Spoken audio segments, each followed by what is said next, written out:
नमस्कार विद्यार्थी व पालक मित्रांनो, आपल्या सर्वांचं स्वागत आहे विजन करियर काउन्सिलिंगमध्ये. योगेश्वर गुट्टे, आपला एज्युकेशन आणि करियर मेंटॉर.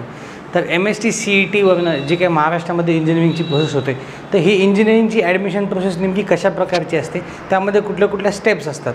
मागील व्हिडिओमध्ये आपण बघितलं की MST CET किंवा JEEच्या ॲडमिशनसाठी डॉक्युमेंट्स काय लागतात, पण आता डॉक्युमेंट्स मिळवल्यानंतर ॲडमिशनची प्रक्रिया नेमकी कशी असते याची डिटेल माहिती आपण या व्हिडिओमध्ये घेणार आहोत. सर्व विद्यार्थी आणि पालकांना विनंती आहे की त्यांनी हा व्हिडिओ शेवटपर्यंत पाहायचा आहे आणि हा व्हिडिओ यावर्षी ॲडमिशन घेणाऱ्या जास्तीत जास्त विद्यार्थी आणि पालकांपर्यंत शेअर करायचा आहे. तर चला सुरुवात करूया सर्वप्रथम की नेमकी प्रोसेस कधी स्टार्ट होते. आता सगळ्यात पहिल्यांदा आता आन्सर की आपली आलेली आहे, आपण आन्सर कीवरनं मार्क देखील मोजलेले आहेत. पण आता काही दिवसांनी MSCETचा निकाल येतो. तर निकाल आल्यानंतर पुढच्या काय काय स्टेप्स असतात ते आपण एक एक करून बघूयात. इथे आपण बघू शकतात एक फ्लोचार्ट आपण बनवलेला आहे, त्या फ्लोचार्टचं एक्सप्लेनेशन मी तुम्हाला देणार आहे. तर सगळ्यात पहिल्यांदा MST CETचा निकाल आता जूनच्या पहिल्या किंवा दुसऱ्या आठवड्यामध्ये निकाल लागणार आहे. निकाल लागल्यानंतर mahaCET.org या वेबसाईटवर नोटिफिकेशन येतं, त्यामध्ये ॲडमिशन प्रोसेसचा एक शेड्यूल एक्सप्लेन करण्यात येतो. त्या शेड्यूलमध्ये वेगवेगळ्या तारखा असतात आणि त्या तारखांमध्ये आपल्याला नेमके कुठल्या ॲक्टिव्हिटी करायच्या ते आपण पाहणार आहोत. तर सर्वप्रथम जी पहिली तारीख येते ती म्हणजे ॲडमिशन प्रोसेस आणि रजिस्ट्रेशन स्टार्ट. तर काय होतं की ज्यांना इंजिनिअरिंग किंवा इतर कुठल्या कोर्सेसला ॲडमिशन घ्यायचं आहे त्यांची नोंदणी करायची प्रक्रिया चालू होते. तर सगळ्यात पहिल्यांदा आपल्याला एक 10 ते 15 दिवस दिलेले असतात नोंदणीसाठी. एखाद्या असं होऊ शकतं की यावर्षी 7 दिवस देतील, पण एक 7 ते 10 दिवस आपल्याला नोंदणीसाठी दिलेले जातात. तर सगळ्यात पहिल्यांदा आपल्याला ॲडमिशन प्रोसेससाठी नोंदणी करणं गरजेचं आहे. नोंदणी करताना आपल्याला पूर्ण रजिस्ट्रेशन करून आपले डॉक्युमेंट अपलोड करणं गरजेचं आहे. ओके, आता डॉक्युमेंट अपलोड करताना आपण डॉक्युमेंट रिक्वायर्ड कुठले आहेत त्याचा व्हिडिओ बघितलेला आहे. त्यामध्ये काही जर डॉक्युमेंट आपल्याकडे नसतील, फॉर एक्झाम्पल आपल्याकडे व्हॅलिडिटी नसेल, काय आपल्याकडे EWS नसेल, काही डॉक्युमेंटची पावती असेल, तर तुम्हाला इथे तसं नोंद करून त्या पावतीवरती तुम्हाला ॲडमिशन प्रोसेसमध्ये भाग घेता येतो. पण एका पुढच्या स्टेपमध्ये तुम्हाला ओरिजिनल डॉक्युमेंट लागतात. ती स्टेप कुठली असणार ते देखील मी तुम्हाला सांगणार आहे. ओके, तर नोंदणी केली, डॉक्युमेंट अपलोड केले. Okay, verification and of documents and scrutiny. तर आपल्याला 2 प्रकारे यावर्षी व्हेरिफिकेशन असणार आहे. मागच्या वर्षी देखील दोन प्रकारे व्हेरिफिकेशन होतं. तर जेव्हा तुम्ही फॉर्म आपला भरतात तेव्हा तुम्हाला फॉर्मची स्क्रुटिनी 2 प्रकारची निवडायची असते. एक ऑफलाईन स्क्रुटिनी आणि एक ऑनलाईन स्क्रुटिनी. तर स्क्रुटिनी म्हणजे ऑनलाईन स्क्रुटिनी जर आपण निवडली तर आपले डॉक्युमेंट कुठलं ना कुठलं एक फॅसिलिटेशन सेंटर ऑनलाईन चेक करतं, त्याची ऑथेंटिसिटी चेक करतं आणि ते चेक करून त्यात काही एरर नसेल तर ते तुम्हाला ओके म्हणून सांगतं की तुमचं व्हेरिफिकेशन सक्सेसफुल झालेलं आहे आणि तुमचा फॉर्म आता पुढे प्रोसीड करण्यात आलेला आहे. जर डॉक्युमेंटमध्ये काही क्वेरी असतील तर ते तुम्हाला तसं नोटिफाय करतात की हा डॉक्युमेंट एक्सपायर झालेला आहे, या डॉक्युमेंटवर तुमचं नाव चुकलेलं आहे, हा डॉक्युमेंटमध्ये काहीतरी प्रॉब्लेम आहे, तर तुम्हाला नोटिफाय करतात.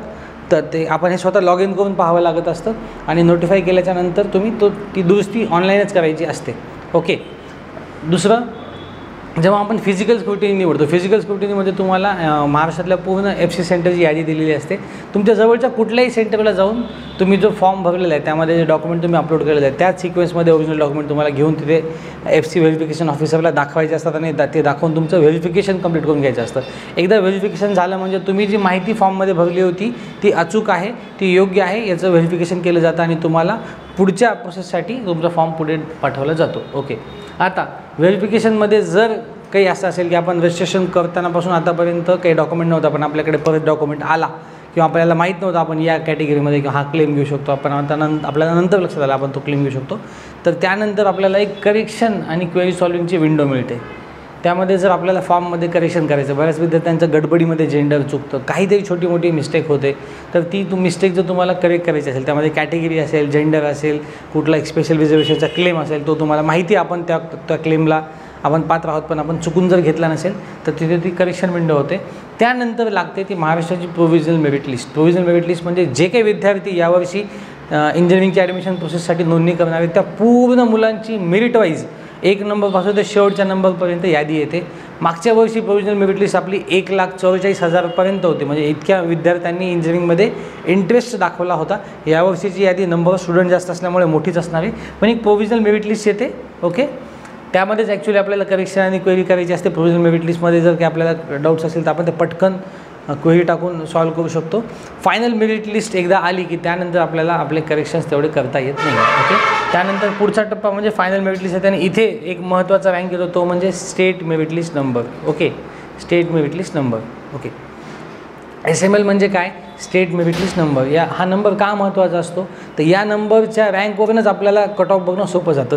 पर्सेंटाईल काय असं दरवर्षी पर्सेंटाईल व्हॅरी होतात, म्हणजे व्हॅरी होण्यापेक्षा असं म्हणू शकतो दरवर्षी पर्सेंटाईल वाढत आहेत, पण जनरली रँक ऑलमोस्ट कॉमन असतो किंवा तो प्रपोर्शनेट पद्धतीने वाढतो, असं एक्सपोनेन्शियली वाढत नाही. आपल्याला कुठल्याही कॉलेजचा कट ऑफ बघायचा असेल तर ते किती पर्सेंटाईलला क्लोज झालं पाहण्यापेक्षा किती रँकला क्लोज झालं हे बघितलं तर आपल्याला अचूक कळतं. तर आपल्यासाठी ॲडमिशन प्रोसेसमध्ये हा पूर्ण प्रोसेसमध्ये हा रँक खूप महत्त्वाचा आहे. ठीक आहे, तर इथे येतो आपला फायनल मेरिट लिस्ट नंबर. त्यानंतर आपल्याला महाराष्ट्रामध्ये जे काही इंजिनिअरिंग कॉलेजेस आहेत, जे काही ॲटोनॉमस, गव्हर्मेंट, प्रायव्हेट, मायनॉरिटी जे काही कॉलेजेस असतात त्या सगळ्या कॉलेजेसचं सीट मॅट्रिक्स, यावर्षीचं सीट मॅट्रिक्स आपल्याला येतं की यावर्षी किती कॉलेज असणार आहेत, कुठल्या कॉलेजमध्ये कुठली नवीन ब्रांच जर एखादी ॲड झाली असेल, कुठलं कॉलेज नव्याने ॲटोनॉमस झालं असेल तर ते आपल्याला नेमकं इथं सीट मॅट्रिक्समध्ये कळतं. सीट मॅट्रिक्स जाहीर करण्यात येतं आणि तिथं आपल्याला ती माहिती कळते की यावर्षी किती इंजिनिअरिंग कॉलेजेस आहेत. आणि आपल्याला समजा आपण एखादं कॉलेज बघितलं होतं जे प्रायव्हेट आहे, एखादं ॲटोनॉमस झालेलं असू शकतं, आपण गव्हर्मेंट कॉलेज होतं तर एखादं गव्हर्मेंट कॉलेज वाढलेलं असू शकतं. तर सीट मॅट्रिक्समध्ये तुम्हाला टोटल महाराष्ट्रातल्या सगळ्या जागा तिचं डिस्ट्रीब्युशन येतं. यामध्ये कॉलेजच्या प्रायव्हेट कॉलेजच्या मॅनेजमेंट कोटाच्या सीट्स आणि कॅपच्या सीट्स ह्या देखील दिलेल्या असतात. आता काही कॉलेज असे असतात ज्यांनी स्वतःहून मॅनेजमेंटच्या सीट सरेंडर केलेल्या आहेत, ते देखील आपल्याला कळतं की कुठल्या कॉलेजनी मॅनेजमेंटमध्ये सीट नाही आहे, त्यांनी सगळ्या सीट कॅपला दिलेल्या आणि त्या शासनाच्या प्रोसेसमधूनच वाटप होणार आहेत, ते देखील आपल्याला कळतं. तर ते असतं सीट मॅट्रिक्स. सीट मॅट्रिक्स नंतर सगळ्यात महत्त्वाचा टप्पा, जो टप्पा पूर्ण ॲडमिशन प्रोसेसमध्ये अगदी महत्त्वाचा असतो, तो म्हणजे ऑप्शन फॉर्म फिलिंग. म्हणजे आपण जो कॅप राऊंडसाठी ऑप्शन देतो तर आपण आपल्या अंदाजे पर्सेंटाईलनुसार किंवा निकालानंतरच्या पर्सेंटाईलनुसार ब्रांच निवडलेल्या असतात आणि कॉलेज निवडलेले असतात आणि मग त्याची एक छान यादी आपण बनवलेली असते. तर ती पहिल्या राऊंडसाठी यादी द्यायचं काम जे असतं ते फायनल मेरिट नंतर तुम्हाला 3 दिवस मिळतात. त्या 3 दिवसामध्ये तुम्हाला तुमची ऑप्शन फॉर्मची यादी द्यायची असते. बघा 3 दिवस फार कमी असतात कोणासोबत चर्चा करून ही यादी देण्यासाठी. तेव्हा आमचं सगळ्यांना सजेशन आहे की ह्या आपल्या याद्या आपण आपल्या एक्सपर्टसोबत, आपल्या टीचरसोबत, आपल्या काउन्सिलरसोबत, आपले जे कोणी मेंटर असेल त्याच्यासोबत डिस्कस करून आपली यादी जी आहे ती टेंटेटिव्हली आधीच म्हणजे अंदाजे यादी आपली तयार करून ठेवावी. रिअल टाईममध्ये तर थोडेफार चेंजेस आपण करू शकतो, पण प्रोसेस चालू होण्याच्या आधीच म्हणजे निकाल लागला आणि मग हे इथपर्यंत येतं ॲप्शन फॉर्म देण्याच्या आधीच आपली यादी तयार झालेली पाहिजे. त्यानंतर काय होतं, त्यानंतर सगळ्यात महत्त्वाचं म्हणजे आपल्याला सीट वाटप होतं. म्हणजे तुमची यादी लागते आणि तुमच्या लॉग इनमध्ये जाऊन तुम्ही तुमचा ॲप्लिकेशन नंबर आणि डेट ऑफ बर्थ टाकून तुमची कुठली सीट आपल्याला अलॉट झाली ते बघू शकतात. जर अनफॉर्च्युनेटली सीट अलॉट झाली नाही तर आपण काय करू शकतो, त्या केसमध्ये आपण असं बघू शकतो की आपल्याला पुढच्या राऊंडमध्ये आता अजून ऑप्शन टाकावं लागतील. पण जर सीट अलॉट झाली तर त्यानंतर काय प्रोसिजर असते, तर आपल्याला एक 300पर्यंत ऑप्शन आपण या फॉर्ममध्ये बघू शकतो. ओके, त्यात जर 1 नंबरचा ऑप्शन तुम्हाला लागला, जो ऑटो फ्रीज नावाचा ऑप्शन असतो, तर तुम्हाला तुमची प्रोसेस तेव्हा तिथंच थांबते. त्यानंतर तुम्हाला फर्दर कुठल्या प्रोसेसमध्ये भाग घेता येत नाही. पुढच्या दिलेल्या 4-5 दिवसामध्ये तुम्हाला कॉलेजमध्ये ॲडमिशन घ्यावं लागतं. हे एक अपवादात्मक स्थिती आहे किंवा तुमचे खूप मार्क्स असतील तर जी स्थिती आहे. पण मेजॉरिटी मुलांना काय होतं, 1 नंबरच्या पुढचं ऑप्शन लागतं. ओके, 2 नंबर, 3 नंबर, 10 नंबर असं कुठलं ऑप्शन लागतं. जनरली सगळे मुलं CAPचं कम्प्युटर किंवा VGTIचं कम्प्युटर टाकतात. तर काय असं त्याचा मेरिट खूप हाय असतो तर ते 1 नंबरचं ऑप्शन आपल्याला लागत नाही. ओके, तर जे काय ऑप्शन तुम्हाला लागलेलं असेल त्यानंतर पुढची प्रोसेस काय आहे की तुम्ही जो फॉर्म भरला आहे तो इकडे व्हेरीफाय पण झालेला आहे, म्हणजे FC व्हेरीफाय पण झालेला आहे. तरी देखील ती माहिती परत एकदा सेल्फ व्हेरीफाय करायची असते. त्याच्यामध्ये सेल्फ व्हेरीफाय आणि सीट ॲक्सेप्टन्स ह्याच्यामध्ये 4 स्टेप्स असतात. त्यामध्ये सेल्फ व्हेरिफिकेशन म्हणजे तुम्ही जी माहिती भरलेली आहे ती 100% अचूक यायचं तुम्हीच स्वतः खात्री करून द्यायची. त्यामध्ये फक्त काही गोष्टींना टिक करायचं असतं आणि पुढे प्रोसीड करायचं असतं. त्यानंतर महत्त्वाचं म्हणजे सीट ॲक्सेप्टन्स. ह्या सीट ॲक्सेप्टन्समध्ये आपल्याला 2 गोष्टी दिलेल्या असतात. त्या म्हणजे आता हे ऑप्शन घेऊन आता 1 नंबरचं ऑप्शन लागलं तर ऑटो फ्रीज आहे, त्यानंतर तुम्हाला पुढे जाता येणार नाही. पण 2 नंबरचं लागलं, 5 नंबरचं लागलं, 50 नंबरचं लागलं तर काय आपल्या पुढे 2 ऑप्शन असतात. त्यामध्ये एक फ्रीज आणि एक नॉट फ्रीज, ह्या 2 प्रकारचे ऑप्शन आपल्याकडे आहेत, फ्रीज आणि नॉट फ्रीज. तर फ्रीज म्हणजे काय की कुठल्याही राऊंडमध्ये जर तुम्हाला आता पहिल्या किंवा दुसऱ्या राऊंडमध्ये जर तुम्हाला ऑप्शन लागला असेल, तुम्हाला ते कॉलेज आणि ती ब्रँच आवडलेली नाही, तर तुम्हाला फर्दर प्रोसेसमध्ये बघायचं नाही, तुमचं ड्रीम कॉलेज जर तुम्हाला मिळालेलं असेल त्या केसमध्ये आपण फ्रीज निवडायचे. फ्रीज निवडल्यानंतर तुम्हाला पुढच्या 4-5 दिवसामध्ये पटकन कॉलेजमध्ये जाऊन, म्हणजे त्यांनी दिवस दिलेले असतात त्या दिवसांमध्ये जाऊन पटकन ॲडमिशन कन्फर्म करायचं असतं. मग तुम्हाला ओरिजिनल डॉक्युमेंट घेऊन कॉलेजमध्ये जायचं असतं जर तुम्ही फ्रीज केलं तर. याचं दुसरं ऑप्शन आहे नॉट फ्रीज, ज्याला आपण बेटरमेंट म्हणतो, की तुम्हाला पहिल्या राऊंडमध्ये जे ऑप्शन मिळाले ते घ्यायचं आहे, पण तुम्हाला पुढच्या राऊंडमध्ये अजून एकदा प्रयत्न करायचा आहे की मला या कॉलेजपेक्षा वेगळं कॉलेज किंवा बेटर कॉलेज मला प्रयत्न करून बघायचं आहे. हे देखील ऑप्शन आपल्याला इंजिनिअरिंगमध्ये अवेलेबल आहे. ओके, तर आधी फ्रीज आणि जर तुम्हाला आहे तो ऑप्शन ॲक्सेप्ट करून बेटर ऑप्शन बघायचा आहे. ओके, यामध्ये काय असतं बघा, बेटर ऑप्शन कसा असतो. सपोज तुम्हाला आता एखाद्या कॉलेजचं कम्प्युटर लागलं आणि तुम्हाला वरच्या 4 कॉलेजचं कम्प्युटरमध्ये प्रयत्न करायचा आहे. ओके, तर तुम्हाला राऊंड 2ला परत ऑप्शन भरायचे असतात. तर ते आपण बघून घेऊयात आधी की फ्रीज आणि बेटरमेंट कसं असतं. बेटरमेंटमध्ये कसं निवडायचं ते मी पुढे एक्सप्लेन करतो. ओके, आता हा पहिला राऊंड झाला. आपण फ्रीज आणि नॉट फ्रीजमधलं मोस्टली मुलं बेटरमेंट, आपण सगळ्या मुलांना राऊंड 3पर्यंत बेटरमेंट निवडायला ॲडवाईस करतो. ज्यांना जास्त एकदम अगदी पहिलेच ऑप्शन लागलं तर त्यांना हे करता येत नाही, पण 99.99% मुलांना बेटरमेंट करून आपण थर्ड राऊंडपर्यंत जायला सांगतो. त्यानंतर पुढची स्टेप असते की नंतर राऊंड 2चं सीट मॅट्रिक्स, म्हणजे पहिल्या राऊंडमध्ये किती जणांनी सीट घेऊन ठेवलेल्या आहेत आणि किती सीट अजून शिल्लक आहेत, किती सीट अजून भरलेल्या नाही आहेत, ह्याचं परत एकदा स्टॅटिस्टिक्स. जसं इथं जसं सीट मॅट्रिक्स आलं होतं तसं राऊंड 2साठी आता किती जागा शिल्लक आहेत कुठल्या कॉलेजमधल्या ते आपल्याला कळतं. बरेचदा असं होतं की आपण एखाद्या कॉलेजचे एखाद्या ब्रांचमध्ये लोअर कॉलेज निवडतो. आपल्याला कळतं की अरे आता खूप खालचं कॉलेज मिळाले, पण आता आपल्याला वरचं कॉलेज जर घ्यायचं असेल तर त्यामध्ये आपल्याला पाहिजे ती ब्रांच मिळणार नाही, पण इतर ब्रांचमध्ये जाता येईल. हे सगळी आकडेवारी आपल्याला या कॅप 2च्या सीट मॅट्रिक्समध्ये पाहायला मिळते. ओके, त्यानंतर परत पहिल्या राऊंडसारखं सीट मॅट्रिक्स बघायची आणि परत कॅप 2चा ऑप्शन फॉर्म, राऊंड 2चा ऑप्शन फॉर्म जो राऊंड 1पेक्षा थोडा बेटर असू शकतो, किंवा आपण जर पहिल्याच राऊंडचा ऑप्शन फॉर्म व्यवस्थित भरला असेल तर तोच ऑप्शन फॉर्म आपण राऊंड 2ला कॅरी करू शकतो. पण ऑप्शन फॉर्म परत भरावा लागतो. तर राऊंड 1ला एकदा, राऊंड 2ला एकदा ऑप्शन फॉर्म आपण भरायचा आहे. परत तुम्हाला राऊंड 2ला सीट अलॉट होतं. 2 गोष्टी होऊ शकतात, एक तर आपल्याला जे आधी सीट घेतले तेच लागले किंवा त्याच्यापेक्षा बेटरमेंट म्हणजे एक बेटर सीट लागलेलं आहे. दोन्ही केसमध्ये परत आपल्याला आपला सेल्फ व्हेरिफिकेशन आणि सीट ॲक्सेप्टन्स करायचं असतं. तर सेल्फ व्हेरिफिकेशन 2 वेळेस करायचं नसतं. ॲक्च्युली पहिल्या राऊंडमध्ये पहिल्या वेळेस केलं तर परत करायची गरज नाही. पण समजा तुम्हाला पहिल्या राऊंडमध्ये सीटच नाही लागलं, सेकंड राऊंडमध्ये पहिल्यांदा सीट लागली तर तेव्हा परत एकदा आपल्याला व्हेरिफिकेशन करावं लागतं. लक्षात येतं आहे की पहिल्या राऊंडमध्ये जर सेल्फ व्हेरिफिकेशन केलं असेल तर ते परत करणं गरजेचं नाही आहे.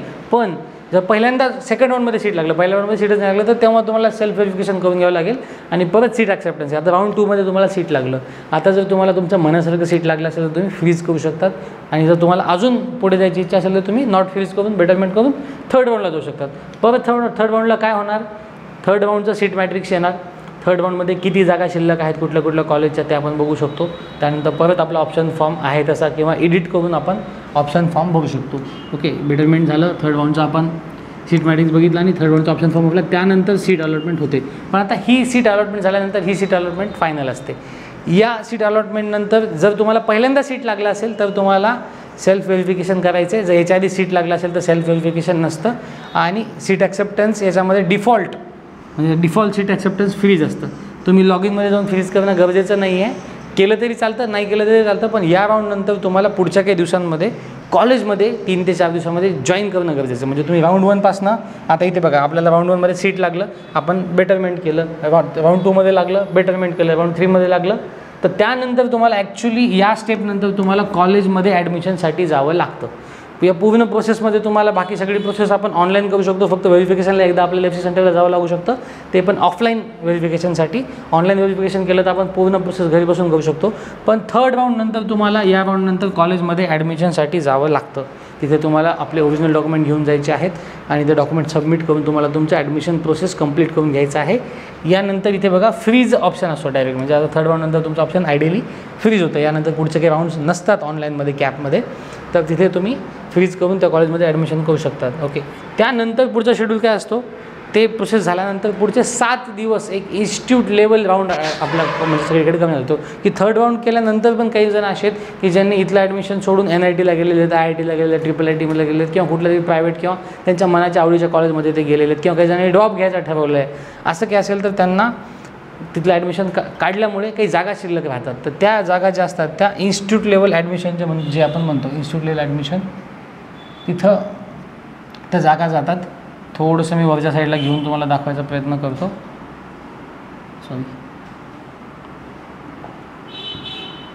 ओके, इथे जे आपण बघतोय इथे इन्स्टिट्यूट लेवल ॲडमिशन्स आपण त्याला म्हणतो. याला स्पॉट राऊंड देखील म्हणतात. स्पॉट राऊंडमध्ये काय असतं की 7 दिवसाची मुदत असते. थर्ड राऊंड झाल्याच्या नंतर इन्स्टिट्यूटला रिपोर्ट केल्याच्या नंतर एक यादी जाहीर होते की आता 3 राऊंड नंतर पण किती सीट शिल्लक आहे ते वेबसाईटवर जाहीर करण्यात येतं. आणि मग तुम्ही त्या पुढच्या 7 दिवसामध्ये त्या रिस्पेक्टिव्ह कॉलेजमध्ये फिजिकली जाऊन आपल्याला तिथे एक अर्ज देऊन नोंदणी करायची असते की मला या तुमच्या कॉलेजमधली शिल्लक राहिलेली जागा स्पॉट 1मध्ये घ्यायची आहे. ह्या बाकीच्या सगळ्या प्रोसेसमध्ये जे कॅटेगरीचे विद्यार्थी आहेत त्यांना स्कॉलरशिप, फ्रीशिप, EBC, OBC दिलेली असते. पण जो इन्स्टिट्यूट लेवल राऊंड ज्याला आपण स्पॉट 1 म्हणतो तिथे नंबर लागल्याच्यानंतर तुम्हाला कसल्याच प्रकारची स्कॉलरशिप किंवा फ्रीशिप मिळत नाही. ओके, ही झाली इंजिनिअरिंगची यावर्षीची ॲडमिशन प्रोसेस. आय होप सगळ्या विद्यार्थ्यांना बऱ्यापैकी समजलेलं असेल. इथे आपण बघणार होतो की फीज बेटरमेंट आणि फ्रीज याच्याबद्दलचं एक्सप्लेनेशन आपलं राहिलं होतं. तर इथे आपण लक्षात घेऊया की सपोज तुम्हाला आता एक 95% किंवा 97% कॉलेज मार्क्स पडलेले आहेत आणि तुम्हाला PCCOE कॉलेजमध्ये किंवा DY पाटील कॉलेजमध्ये तुम्हाला जर कम्प्युटर मिळालेलं आहे, तर आता तुम्ही तर DY पाटील कॉलेजमधलं कम्प्युटर सध्या ॲक्सेप्ट केलं, म्हणजे सीट ॲक्सेप्टन्समध्ये तुम्हाला ते सीट ॲक्सेप्ट करावं लागतं. त्यासाठी 1000 रुपये ऑनलाईन पे करावं लागतात. त्यानंतर आपण म्हटलं की बेटरमेंट आणि सीट ॲक्सेप्ट केलं आणि मग बेटरमेंट म्हटलं, फ्रीज नाही म्हटलं, बेटरमेंट म्हटलं, म्हणजे त्याला नॉट फ्रीज म्हणतो आपण. त्याच्या पुढे काय असतं की तुम्ही राऊंड 2ला ऑप्शन देत आहेत. राऊंड 2ला तुम्ही याच्यापेक्षा बेटरच ऑप्शन देणं एक्सपेक्टेड आहे. जर तुम्ही याच्यापेक्षा साधे ऑप्शन दिले आणि तुम्हाला जर साधं ऑप्शन लागलं, म्हणजे तुम्ही DY पाटील टाकलं त्याच्यानंतर समजा तुम्ही अजून कुठलं तरी खालचं साधं कॉलेज म्हणजे समजा ढोले पाटील आहे, GH रायसोनी आहे, हे जर कॉलेज तुम्ही टाकलं आणि ते लागलं तुम्हाला, म्हणजे हे कॉलेज साधं होतं पण तुम्ही चुकून वर टाकलं, ते जर लागलं तर परत तुम्हाला ही चॉईस मिळत नाही की आता लागलेलं कॉलेज घ्या किंवा जुनं कॉलेज घ्या. जेव्हा आपण बेटरमेंट म्हणतो तेव्हा आपल्याला लागलेल्या कॉलेजपेक्षा वरचंच कॉलेज आपल्याला जे आपण स्वतः म्हणलेलं की आम्हाला बेटर कॉलेज पाहिजे आणि आपण स्वतः परत ऑप्शन पण चांगले दिलेले आहेत, तर एकदा वरचा ऑप्शन लागला त्यानंतर आपल्याला जुना ऑप्शन मागता येत नाही. म्हणजे राऊंड 1मध्ये तुम्हाला DY पाटील लागलं होतं पण राऊंड 2मध्ये तुम्ही गडबड केली ऑप्शनमध्ये आणि जर साध्या कॉलेजमध्ये गेलात तर सध्या ते सीट ॲक्सेप्ट करावं लागतं, ते सीटच घ्यावं लागतं. त्याच्यानंतर तुम्ही पुढच्या राऊंडमध्ये अजून प्रयत्न करून दुसऱ्या कॉलेजमध्ये जाऊ शकतात. पण एकदा बेटरमेंट केलं आणि बेटर ऑप्शन लागलं तर तुम्हाला बेटर ऑप्शनच घ्यावा लागतो. असं नाही आहे की तुम्ही सीट ॲक्सेप्टन्स जर नाही केलं तर तुम्हाला पहिलेच ऑप्शन मिळणार आहे, असं नसतं. कुठल्याही प्रोसेसमध्ये जर तुम्ही सीट ॲक्सेप्टन्स नाही केलं तर तिथून पुढे तुम्ही प्रोसेसमधनं बाद होतात. म्हणजे जर तुम्ही सीट ॲक्सेप्टन्सच केलं नाही तर तुम्ही प्रोसेसमधनं बाद होतात. तेव्हा प्रत्येक राऊंडनंतर आपलं सीट ॲक्सेप्टन्स देणं आयडियली आपलं काम आहे. राऊंड 1 असो, राऊंड 2 असो, राऊंड 3 असो, तरी काय तुमचं फ्रीज असेल फ्रीज करा, बेटरमेंट असेल नॉट फ्रीज करून तुम्ही त्याला कंटिन्यू ठेवू शकता. ओके, ही झाली इंजिनिअरिंगची ॲडमिशन प्रोसेसबद्दलची माहिती. आय होप सर्व विद्यार्थ्यांनी ही माहिती समजली असेल. ह्या माहितीमध्ये जर काही कन्फ्युजन, काही डाऊट असेल तर तुम्ही आम्हाला या व्हिडिओच्या कमेंट सेक्शनमध्ये किंवा आमच्या व्हॉट्सअप आणि टेलिग्राम चॅनलवरती आम्हाला आमच्या नंबरवरती मेसेज करून विचारू शकतात. तर इंजिनिअरिंग आणि त्याच्या याच प्रकारच्या ॲडमिशन प्रोसेसच्या डिटेल माहितीसाठी वेळोवेळी पाहत राहा विजन करिअर काउन्सिलिंग. थँक्यू.